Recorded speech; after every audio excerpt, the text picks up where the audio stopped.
Il est 18 h un vendredi après-midi, dans le quartier des Batignolles à Paris. Ce restaurant n'ouvre que dans 1 heure. Et pourtant, la file d'attente s'étire déjà sur 50 mètres. Car ici, il n'y a pas de réservation possible. Premier arrivé, premier servi. Très loin, très loin. Anne-Sophie tente sa chance pour la première fois. Et il y a beaucoup de monde devant elle. Au moins plus de 60, peut-être 100 personnes, je pense. C'est impressionnant, non? Tout impressionnant. Surtout pour quand on s'y attend pas du tout, en fait. On m'a dit qu'il fallait venir tôt, mais il n'est pas encore 19 h et qu'il y a déjà énormément de monde. À 19 h, comme le veut la tradition dans ce restaurant italien, une partie de l'équipe vient saluer les clients dans la rue. A toute l'équipe di Mamma Primi, C'est l'ouverture des portes. Bonsoir. Bonsoir. Et pourtant, il n'y aura pas de la place pour tout le monde. Madeleine et Johan ont fait plus d'1 heure de queue. Le deuxième service, on va être aux alentours de 21h45, 22h à l'extérieur. Ah ouais, quand même. Et à l'intérieur, c'est... À l'intérieur, on va plutôt être aux alentours de 22h maintenant déjà. Clairement, il faut être là à quelle heure pour avoir une table? Le plus tôt possible avant l'ouverture du restaurant. Les premiers arrivent aux alentours de 18h, attendent jusqu'à 19h l'ouverture des portes. Et à ce moment-là, on remplit le restaurant. Ouais. J'aurais dû prendre mon après-midi. Vous savez? C'est ça. Ouais, mais je crois qu'on va pas avoir de table. J'aurais dû prendre Pour mon la après-midi, 7e je crois. fois. Ça recommence. Ici, partager un plat de pâtes fraîches ou une pizza en amoureux se mérite. Mais ce soir, pour certains, J'ai de la place tout de suite. Ah ouais, tout de suite. en terrasse. Ouais, parfait. c'est le coup de chance. Marine et Joachim sont des habitués de ce restaurant. On est venu quand même tôt. On est venu tôt. On a décidé d'aller dîner tôt parce qu'on avait envie de venir ici. Car les deux gourmands sont fondus de cuisine italienne. Au programme ce soir, des pâtes aux truffes pour monsieur et des raviolis fourrés au fromage pour madame. Mais attention, pas n'importe quel fromage. Ça a l'air délicieux aussi, hein. Ah ouais, moi ça a l'air ouf. Non mais c'est merveilleux. La burrata qui... C'est pas de la burrata, c'est de la burratina. C'est le petit lait de la burrata, c'est encore mieux. Et si la jeune femme s'y connaît autant, c'est qu'en plus de ses origines italiennes, elle est blogueuse culinaire. Non, c'était excellent. Il n'y a rien à redire. C'est vraiment... c'est juste parfait. Qu'est-ce que t'en penses? Ah je sais pas, moi j'ai trouvé ça super bon, genre c'est vraiment délicieux. Et parfois ça se passe de mots parce qu'il n'y a rien à dire tellement c'est bon. Et pourtant, il y a énormément à dire sur ce nouveau phénomène complètement food qui a envahi Paris. La particularité de ce restaurant, c'est qu'ici, tout vient d'Italie. À commencer par les employés recrutés dans des écoles de cuisine au pays de la pizza.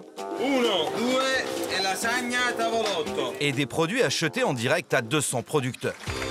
Les créateurs de l'établissement sont trentenaires, Victor Luger et Tigran Sedou. Ils se sont connus sur les bancs d'HEC. À la sortie de l'école, le premier dirige le label de musique participatif My Major Company. Alors que le second fait ses armes dans l'hôtellerie de luxe. Fondus de cuisine et de gastronomie italienne, ils se lancent en 2015 dans l'aventure Big Mama. 2 ans et demi plus tard, la famille, comme ils aiment à appeler leur petite affaire, compte 6 restaurants qui réalisent chacun entre 800 et 1300 couverts par jour. Portrait de ces 2 Français qui ont conquis Paris avec la cuisine italienne. Entre l'Opéra et la Bourse, c'est la 5e adresse de la Big Family de la pizza.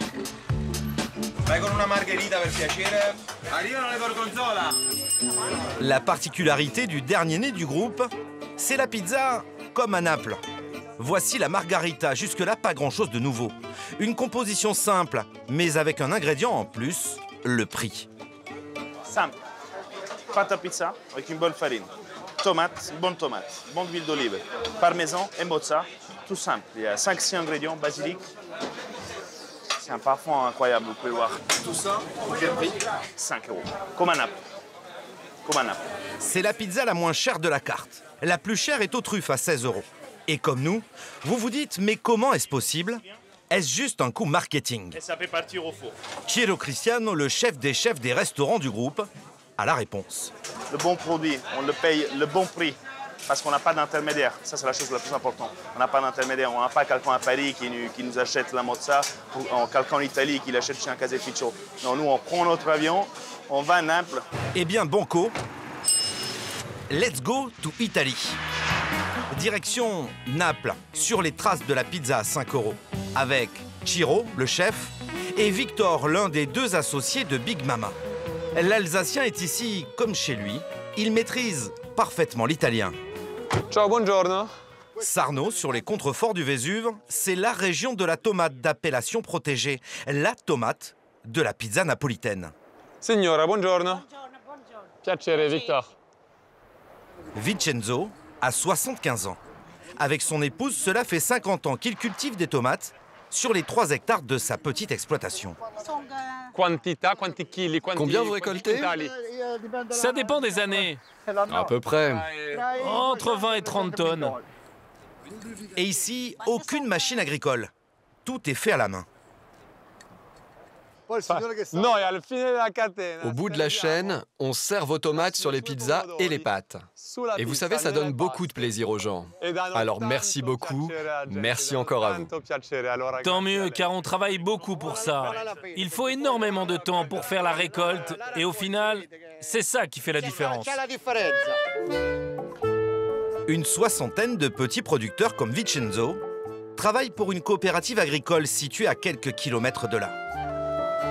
Elle est dirigée par Paolo Ruggiero, son père et son frère. Et sa tomate Paolo n'en est pas peu fier. La tomate San Marzano, c'est la Ferrari de la tomate. Un légume unique, charnu, au goût acide et sans sucre ajouté. C'est lui qui donnerait le tempo à la pizza napolitaine. C'est une tuerie. Une tuerie. Cette tomate coûte 4 fois plus cher qu'une variété classique. Et Victor va en commander 50 tonnes, soit 10% de la production totale de la coopérative. De quoi pouvoir approvisionner les 6 restaurants du groupe. Et ces palettes, elles partent quand? Oh, à la fin de la semaine. Les restaurateurs parisiens collaborent en direct avec les producteurs en Italie. Pour la tomate, mais également pour un autre ingrédient essentiel de la pizza. La mozzarella servie sur la margarita à 5 € sort d'ici, de cette petite fabrique de Naples. Un caseificio, une fromagerie familiale, dirigée depuis 1975 par Don Salvatore Corso, 70 ans. Oh Victor, comment allez-vous? Ça va bien, ça va bien. Et sa fille, Vittoria. Et la mozzarella, elle est fabriquée quand? 250 kilos de ce fromage sont expédiés par camion 3 fois par semaine, directement vers les restaurants du groupe à Paris.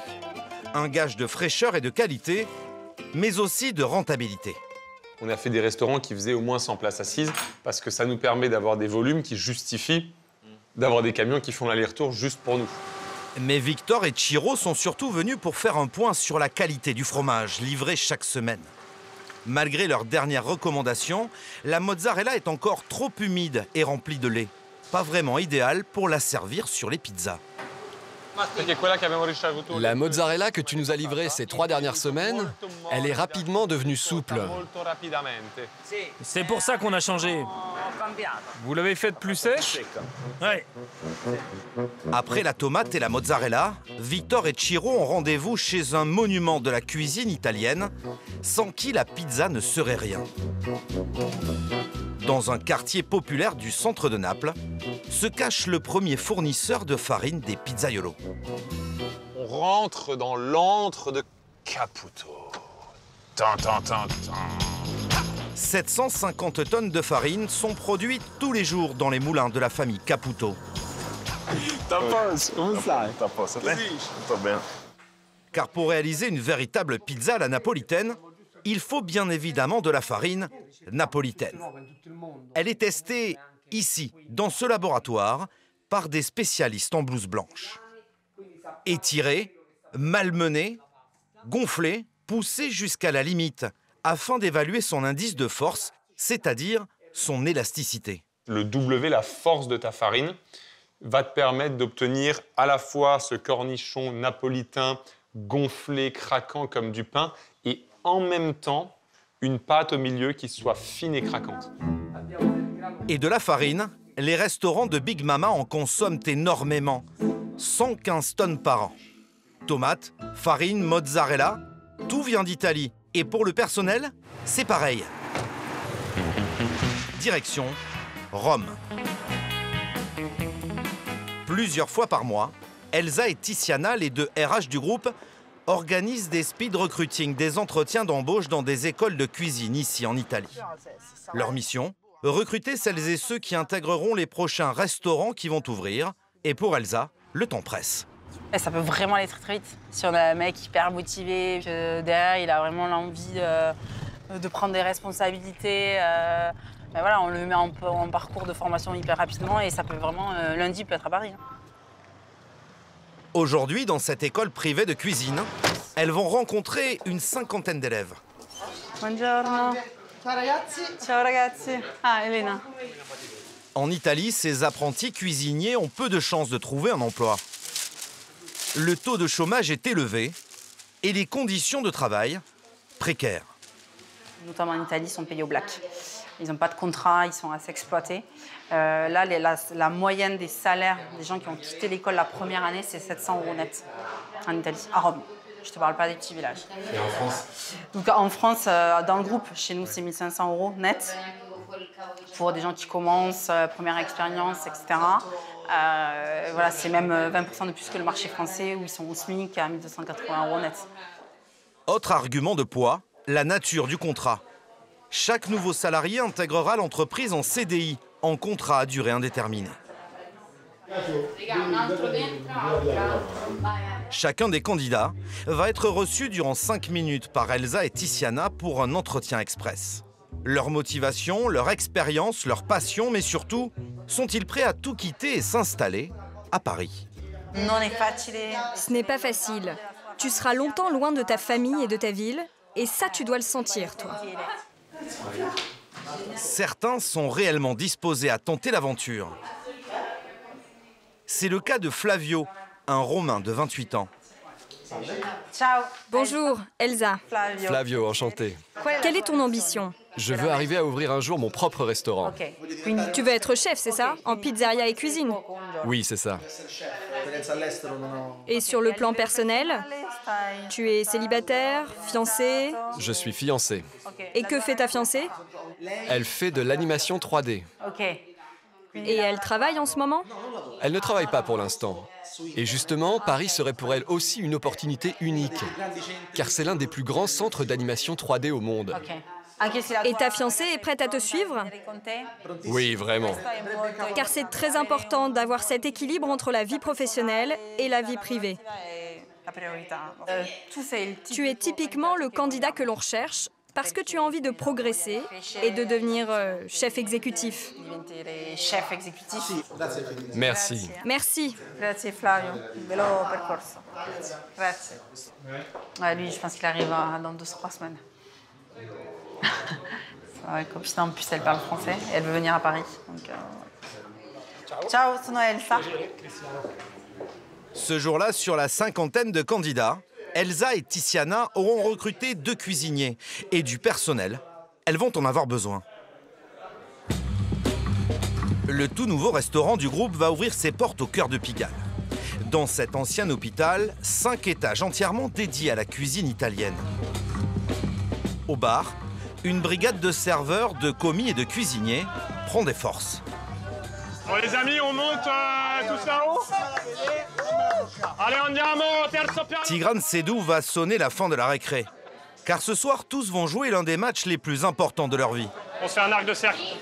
Alors, à la manière d'un entraîneur dans le vestiaire, il va motiver les 90 membres de son équipe.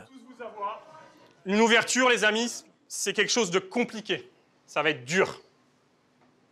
Ça va être très dur. On va travailler beaucoup. On va passer des heures ici, ensemble. Et il ne va pas falloir lâcher. Il va falloir être comme ça.